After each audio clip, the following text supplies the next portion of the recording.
All right, everyone. I'm going to do a kind of a useless rambling vlog here about my vehicles because everyone wants to see that. So I wanted to do this outside, but it got dark. So everyone knows I have this Ford Fusion, right? I've had this Ford Fusion since June 3rd of 2024.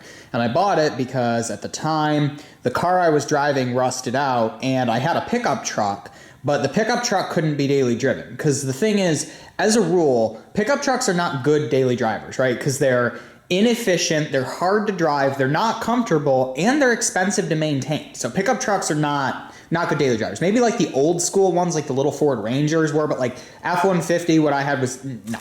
So I needed a cheap car that got good gas mileage, just quick. I needed a quick car. I didn't have time to mess around, or like I just needed a car very quickly. So I found this one for cheap, and I was like, okay, 4-cylinder Ford Fusion, that'll work. That'll get me around. It'll get good gas mileage. It's cheap to fix. And at the time, this car was 16 years old and only had 95,000 miles. So I was like, you know what? Let's do it. Come to find out, part of the reason it was so cheap, even though it's low mileage and rust-free because it's a Virginia car, is because it's been in a couple accidents. And I don't mean just this, which has gotten worse in the time I've owned it. I mean, it's been pretty... It doesn't have a salvage title, but it's been in a couple accidents. It's had stuff replaced. That's why this headlight doesn't line up.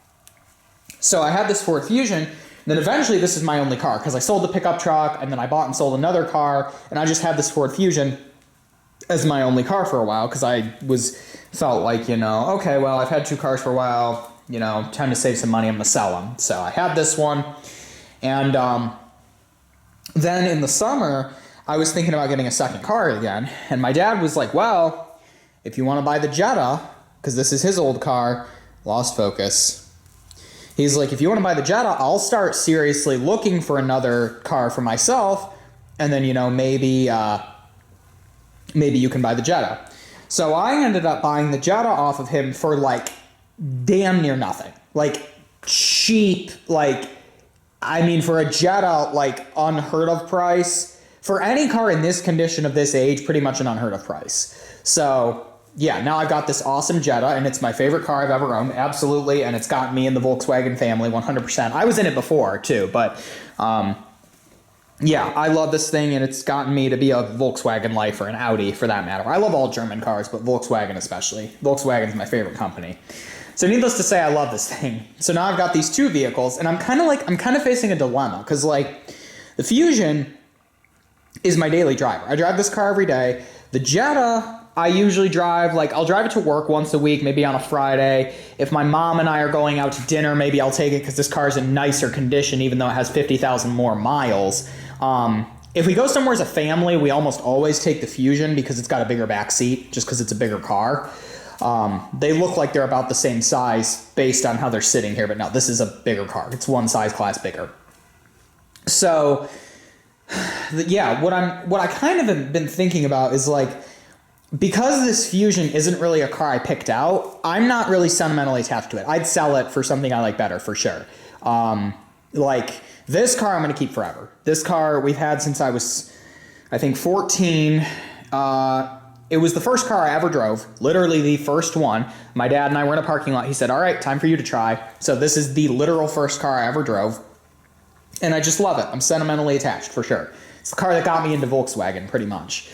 This one, however, not as sentimentally attached to. That said, I bought it on my great uncle's birthday, and the car was manufactured on my birthday. This car was made on October 16th, 2008. It's 2009 model. So, sure, it has some ties to whatever. Not sentimental. So, I've been kind of thinking about, selling this one and then buying something to use as a different daily driver. As far as stuff I'd want to replace this with, it needs to be mid-size or smaller, preferably smaller. I wish I bought a smaller car when I bought this mid-size car. I just don't need a car this big. Thought about a Mark 6 Jetta sedan, because I'm not getting another wagon. Sorry, but not getting another wagon. Mark 6 sedan might be cool, a gas one, obviously. But I've heard the Mark 6s, I've been in a couple, but I've heard they really cheapened them, so they're not as nice driving. I have a coworker that has one and loves it, but so that, Potentially a Passat, like the, mid 2010s, same design language as the Mark 6 Jetta. Again, 4-cylinder gas, but I want to stay in the small car segment, which leads me to my next point. My dad bought, to replace this, a 2012 Honda Accord, and I have fallen in love with that Honda Accord. Every time I beg him to drive it, I just have fallen in freaking love with it. It's like the most, I don't even know how to describe it, just the most sensible feeling car I think I've ever driven. It just drives like, it just takes zero effort to drive. Just zero effort. It is so awesome. Just everything just falls into place. It's just an awesome car. By the way, I remember I talked in the original video about the lumbar support on the seats. I figured out if I adjust the seat a slight different way, it's actually fine. So, yeah. But the thing is, that's an 8th gen Accord. That's the same age as this car. So if I get an 8th gen Accord, it's a better car for sure, because it's a Honda versus a Ford. But it's the same age. I kind of want something a little newer, like a Mark 6 Jetta or something. I would definitely entertain a Civic, like 2012 through like 2015. I like that body style range. They did switch to a CVT, but that's not a big deal for me. But that would kind of give you the best of both worlds, because you get the Honda sort of experience, but in a smaller package, which is great.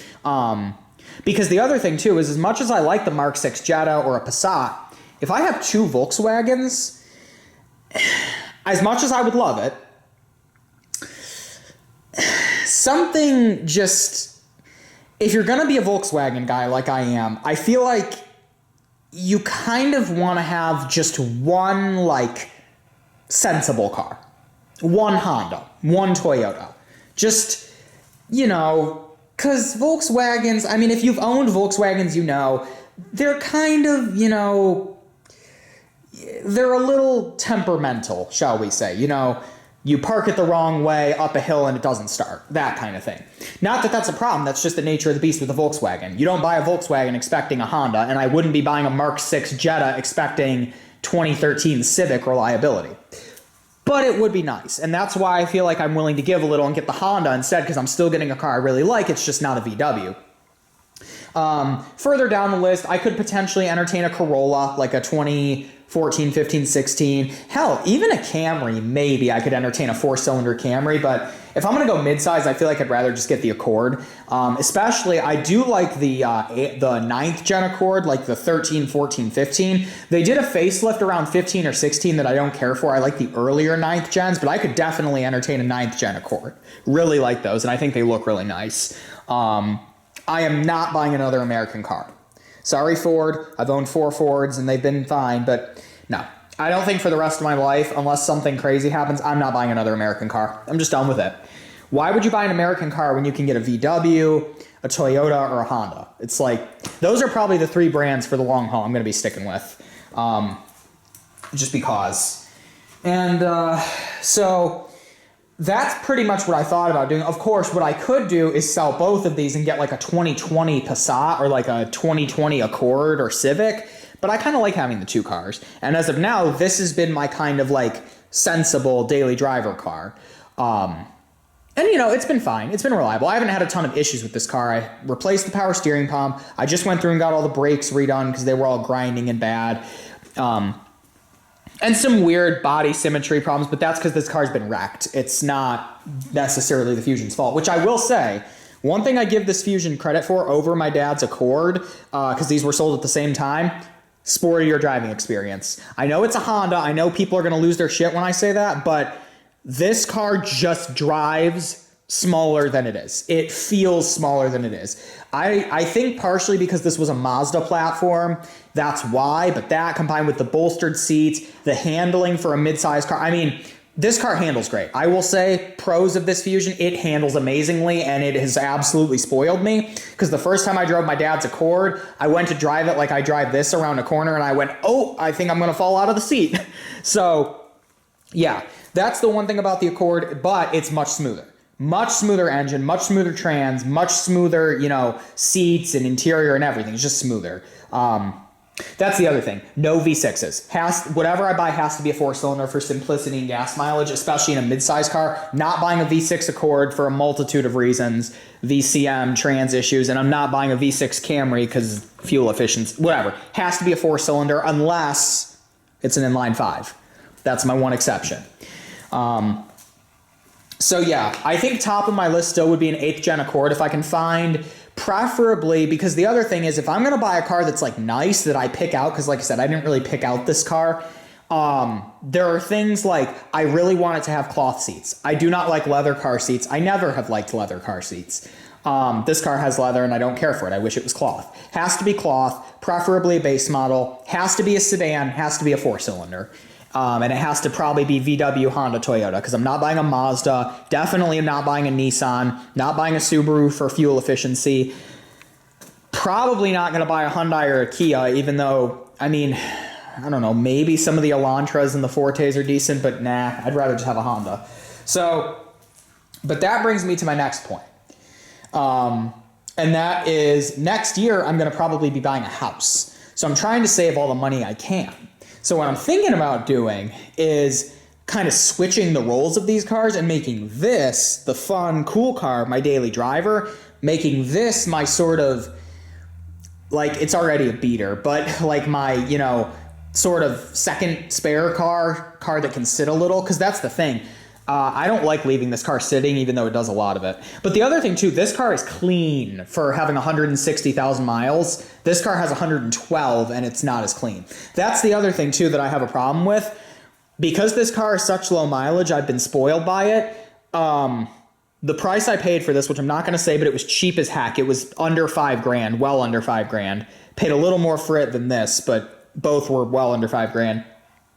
You cannot touch a Honda or a Toyota or even most VWs for what I paid for this with even near this mileage. There's an Accord for sale that's identical to my dad's in every way except it has a black interior for sale by me for more than I paid for this car, about $5,800, but it has 180,000 miles. That's my problem and again, miles don't really scare me, especially on a VW, Honda, Toyota, but like this car, it has 112. I mean, that's low for a car that's low. I know a lot of cars that are 2013, 14, 15. I had a 2013 model car with 130. You know, it's like, it's low. This car's a year newer than this and has average mileage.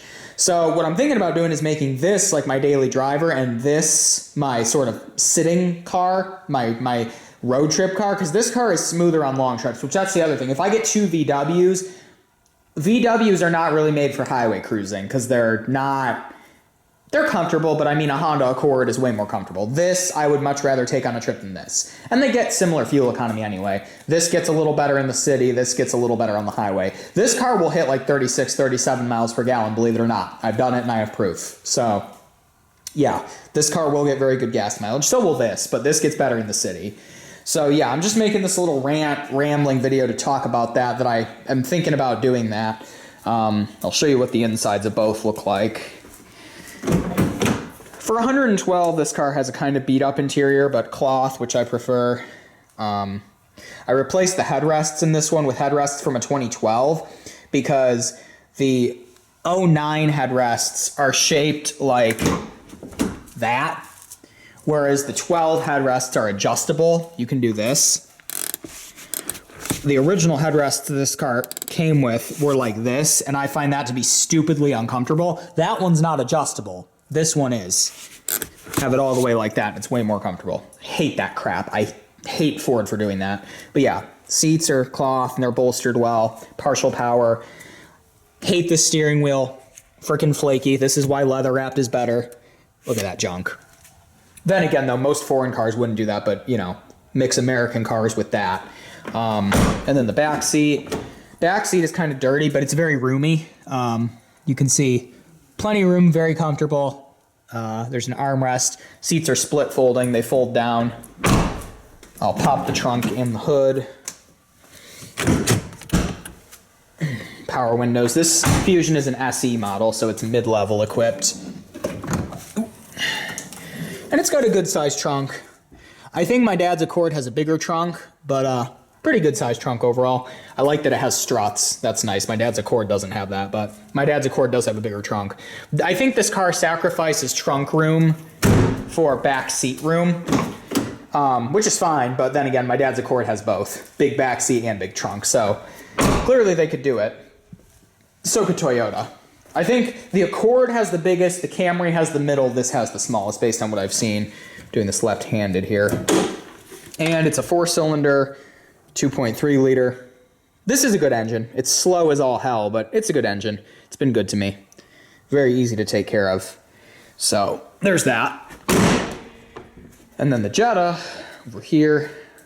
This car will need new tires soon. You can see these ones are getting kind of bald.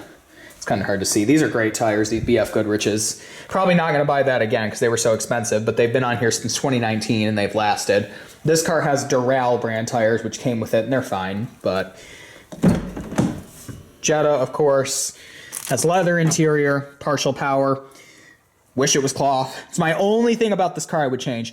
This steering wheel is like faux leather wrapped. It's not quite leather like my dad's Accord, but it's like better than the junk urethane crap in that. I hate that.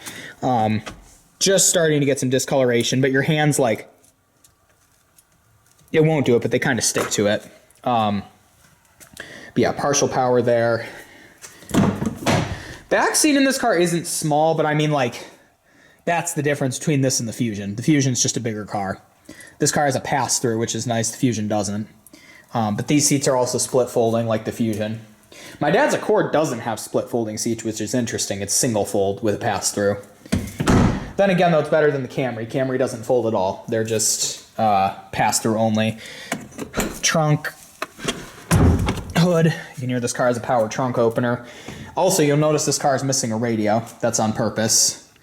Aftermarket radios suck, and until I find a correct factory one, I will not be putting a radio in this car. I don't use the radio anyway. I never have. I do not listen to the radio, and I certainly don't listen to it while I'm driving. One of the only cosmetic imperfections, which seems to be a common problem with all these Volkswagens of this age, is the headliner. My coworker has a 2012 Jetta Mark 6, and it's doing that too. His is worse. Oh, I love the way that door closes. That's why I have a hard-on for Volkswagen, because they just are solid. Uh-oh, hope I can open the trunk from here. It's gonna be an awkward angle. Yep, we'll clear it, because this trunk opens real tall. Look at that, perfect. That's the one thing, is that even though this is a wagon, at least it's usable. And it's got a cargo cover, which I always keep down. Trunk in this car is pretty big too. Being that it's a, station wagon, it's got plenty of room. But I'm not buying another wagon. I'm just not. I like how they look. I mean, better than sedans, but I will... God, I love that. I will happily take the sedan. I just like the privacy. I keep the cover on this, but it's... No. I like my separated trunk. And I like the aerodynamics better. And of course, this one is an SE model, if I didn't mention as well, mid-level. Of course, the venerable, famous 2.5 liter inline 5 that all these have. Most of them. That's another thing. If I can find a Mark 6 that has this, because they offered it, I think, maybe. I know they have the 2 liter and the 1.4. The Passats, you could get the 2.5 in. That would be fun, but I don't know. I don't know. I'd almost maybe rather have an Accord than a Passat, but I don't know. I'd have to drive a Passat of the same age. I think I'd fall in love with it. But they're both excellent. I like both of them. Well, that's nice. See some rust forming there. Nice. This car got repainted in 2022 from a recall, and they did a piss poor job of it. As you can see, I need to touch that up before it gets worse, because this car gets parked outside normally.